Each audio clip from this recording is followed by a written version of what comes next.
All right, our MC for the day, Banu Tej, did a great job. Can we give him a round of applause? Thank you, Banu, for that wonderful introduction. The last time somebody spoke out my tongue, they were criticizing me for how much I was eating food. Now, all of you are wondering, who is this guy on stage? He looks like he ate half our lunches. And what is he doing?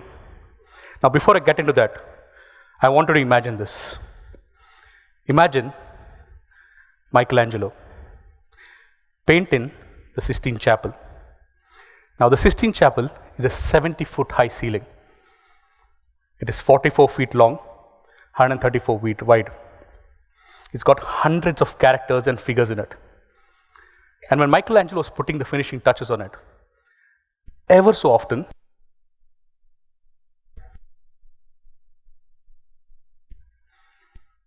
he would take one hard look, go back on top, and finish the painting.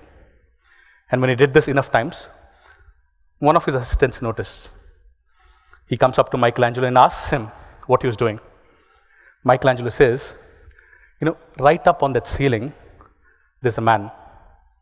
And I'm kind of unhappy with his facial features. I think his nose is a little too small. Probably perplexed, his assistant looks at the Sistine Chapel ceiling, looks at Michelangelo and says, "Sir, master, I can hardly notice the man from down here. I don't think I can even see the nose. I cannot notice it. I don't think anybody will know the difference." Michelangelo looks at him, simply says, "I agree. Nobody will know the difference, but I will." Now, Michelangelo was self-critical.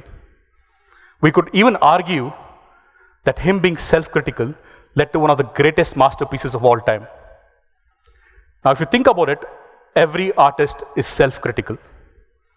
And them being self-critical leads to great masterpieces. Now, if criticism is that important, why do we hate it?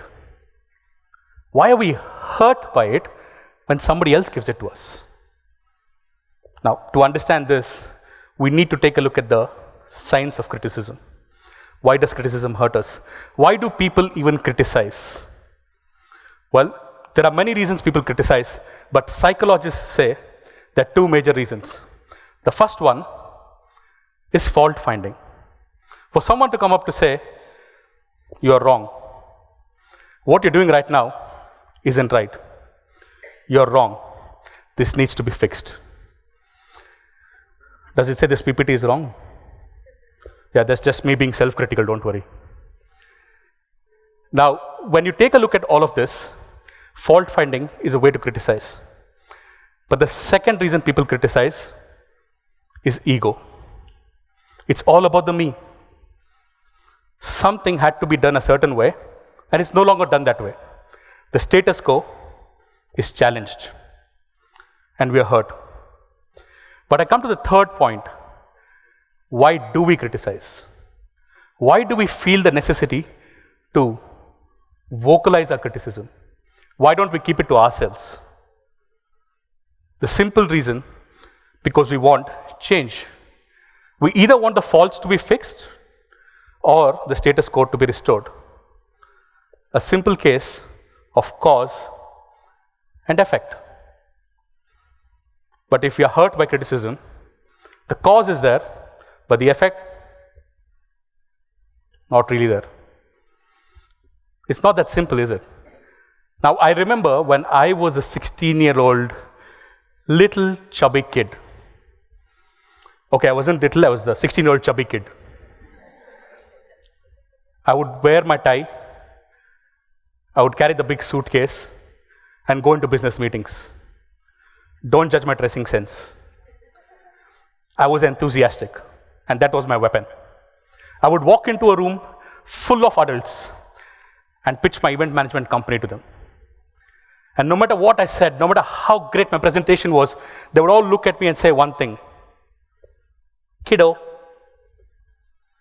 It hurt me. I would call them, "Hey, Robert, I've sent you the presentation. Can you take a look at it?" "Sure thing, kiddo.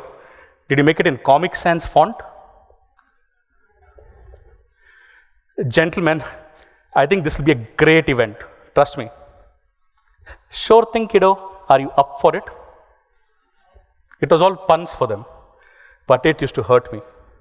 I used to go back home crying every single night. I just couldn't take it. I failed to understand one simple factor. Why was me being young and why was me being enthusiastic seen as a handicap? Why was I being criticized? Now, little did I know back then that criticism affects you in more ways than one. It hurts your brain, especially a part called the amygdala, a part of the brain that's responsible for emotions.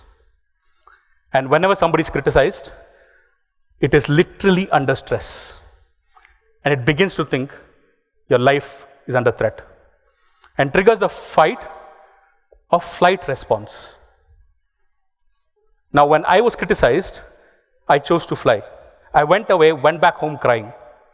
And I'm pretty sure when you're criticized, you either fight it or you go away from it. When you are all told you're not good enough, you can't even do your homework, you're fit for nothing, the neighbor's kid is better than you, we go through the same emotions. We either run away from it or we fight it. The moment you hear the neighbor's kid is better than you, in our mind you're going, yeah, you know he smokes up, you know he got caught cheating, but we don't say it out loud. We are fighting the criticism. So let me ask you, if you're fighting the criticism and we're not accepting it, it defeats the whole purpose. The cause is there, but the effect? Now, science tells us criticism doesn't hurts us a lot, but life tells us criticism is important for growth. So how do we deliver criticism in a way that it's heard, understood, and accepted? We need to learn the art of criticism. And the art of criticism says simply this.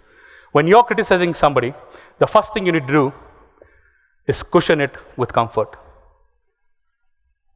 That's a weird looking drawing. Do not criticize it, compliment it. Because cushion it with a compliment. Now, what does cushioning it with compliment does? We all figured out, right? The moment you're criticized, the amygdala goes into a hyperaction. If the brain is the culprit, fix it. Now, when you receive a compliment, the brain gives you a hit of dopamine. A dopamine is a feel-good hormone.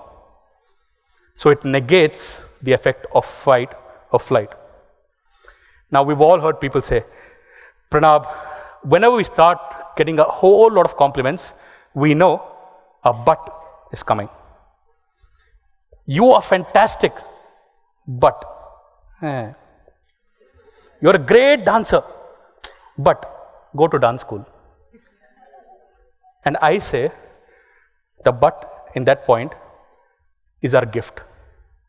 If you know that the person is going to criticize you next, which means your brain is ready for it. It is kind of like the background score in a movie. When the score begins to pick up, you know something important is going to happen. When you receive a lot of compliments, you know a but is coming. Right? So cushion it with compliment. The brain is ready. It is willing to accept the criticism. Now, the second way to take a look at criticism, the way to deliver it, is called the extremes method. On the one extreme is extreme praise. It doesn't matter if you like something or think it's, you need to tell them, it's fantastic. Great job. Hey, cameraman, great job. Thank you. On the other end of the extreme is silence. Now, raise your hands if you have had an angry girlfriend. Okay, I forgot I'm talking to engineers. Raise your hand if you even have a girlfriend. Okay. So one day you will have a girlfriend, and trust me, you will piss her off. And when that happens, she wouldn't say a word to you. She will be silent. Now, we've all been on the receiving end of this. Our girlfriends have been angry, our parents have been angry, our relatives have been angry, my dog has been angry on me. And when it is silent, when they don't say a word, you start introspecting. What did I do? Where did I screw up? How do I fix this? You start correcting your own issues. And that is the beauty of this method. Not a single word is spoken, but a lot is conveyed. Now, the third most important aspect of delivering criticism, and this probably is the most beautiful one of them all, is something that we learned from Michelangelo, is self-criticism. We need to learn to propagate self-criticism. Now, before I tell you this, I would like to say, I told you I was a 16-year-old running my own event management company, but that was in the past. Today, I run my consultation firm. We work with companies, we work with individuals, and we consult them on various aspects. And while we were working on one such project, I received an email from one of my employees enlisting every single thing that he wanted to do for the project. I saw the email and I was furious. I didn't even look at the project because the English was so bad. I realized this cannot be the face of my company. I called the manager, asked to send the employee in. And in walks in an 18-year-old enthusiastic kid with the widest smile in the world. He walks in, opens the door, shakes my hand, and even before I say anything, he tells me, "Sir, thank you." "Thank you?" "Yes, sir, because, sir, I've come from the village side, and I never thought I'll work in a company like this. Thank you for this opportunity." Now, did you like the project I sent? I know it is outside my job description, but I thought these ideas will help the project. He stood there smiling. I didn't know what to do. I was looking at this 18-year-old kid with the enthusiastic smile, and the thoughts of me being the 16-year-old came back to me. Now, what was I supposed to do? Tell this fellow, "Dude, I didn't even take a look at your project. Your English is not even good enough." Or do I encourage him? Give him false hope? I decided to do something simple. Propagate self-criticism. I looked at him and said, "Rajesh, great work. How can you improve it?" He ran out of the office to work on it. And I continued to do this exercise with him. "Rajesh, great work. How can you improve the email?" "Rajesh, great work. How can you improve the list?" It doesn't matter. Because the moment I ask him how we can improve it, he starts criticizing his own work. And we know by science, self-criticism works. And that was the beauty of it. It worked every single time.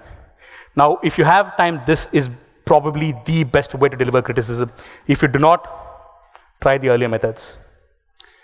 Now, I would like to say criticism is something that's beautifully done, right? When you criticize right, you step right. And the right way to criticize is a stepping stone to success. And that is how it is done. If you can manage criticism, you can manage growth. But I would like to ask you the most important question of the night. And before I ask you this question, I would like to state a research by the Villanova and the Temple University. Now, these researchers put together a whole body of work, and they came up with one single concept, something called the illusionary truth effect, which simply states that if you hear a statement for enough times, you would believe it's true. It doesn't matter if the statement is true or false. You will believe it's true if it's told you enough times, especially from multiple sources. So, for example, if I was to tell you, elephants used to have pink tails multiple times over a period of course of time, or Belgium was the capital of England, you would tend to believe it enough times. Now, this is a question I have for you. If we tend to believe what we are told multiple times, you were destined for greatness. Why didn't you become an entrepreneur? Why didn't you become an artist? Why didn't you live the life of your dreams? Is it because you were not talented enough? Or because you were told you are not good enough? You can't even do your homework. You are fit for nothing. The neighbor's kid is better than you. You are up to no good. Hear it enough times and you will believe it. You were probably criticized into mediocrity. Now, criticism has changed our lives.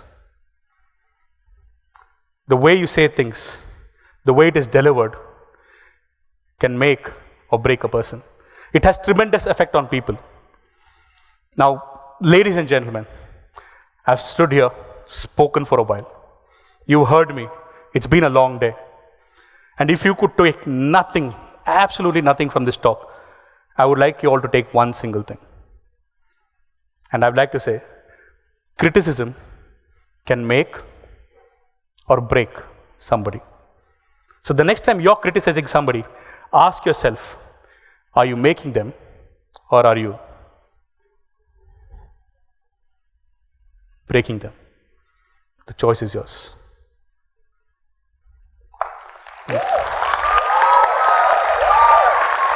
Thank you.